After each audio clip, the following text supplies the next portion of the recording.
నిజంగా చాలా పెద్దగా ఉంది, నిజంగా మంచి స్టోరీ, పెద్ద స్టోరీ. చాలా యాక్చువల్ గా మూవీ చాలా బాగుంది, స్టోరీ చాలా బాగుంది. పేరు కాదు, ఒక నమ్మకం. రామ్ చరణ్ గ్రేస్ చాలా బాగుంది మూవీలో. యావరేజ్ అండి.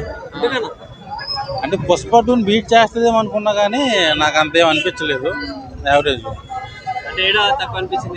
అంటే హీరో గారికి లెగ్ తీసేయడం ఒకటి నాకు కొంచెం బాధ అనిపించింది.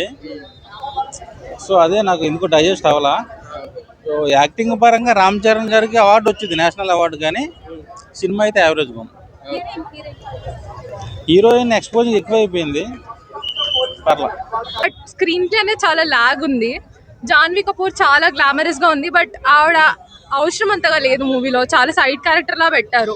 ఉన్న దాంట్లో కూడా స్క్రీన్ ప్లే బాగున్నా, మేబీ ఆమె డైలాగ్స్ ఇంకా బెటర్ వస్తుండేమో, బట్ నాకు అంత ఏం నచ్చలేదు ఆవిడని పెట్టడం.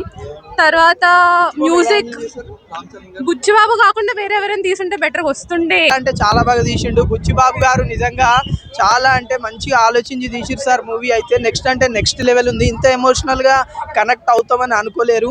Only one man show, mass mass mass కా బాస్, కల్ట్. నిజంగా అసలుకి కల్ట్ మూవీ రామ్ చరణ్ గారికి అయితే. నిజంగా ఏఆర్ రెహమాన్ గారికి మ్యూజిక్ లో ఆస్కార్ వచ్చింది, ఈ మూవీకి రామ్ చరణ్ గారికి పర్ఫార్మెన్స్ లో ఖచ్చితంగా ఆస్కార్ వస్తుంది. అరే భాస్కర్ ఇచ్చేసేయండి రా ఆస్కార్. నిజంగా అంత బాగుంది మూవీ అయితే. సాంగ్స్ కూడా ఫస్ట్ హాఫ్ మొత్తం పాటలు, సెకండ్ హాఫ్ మొత్తం ఆటలు.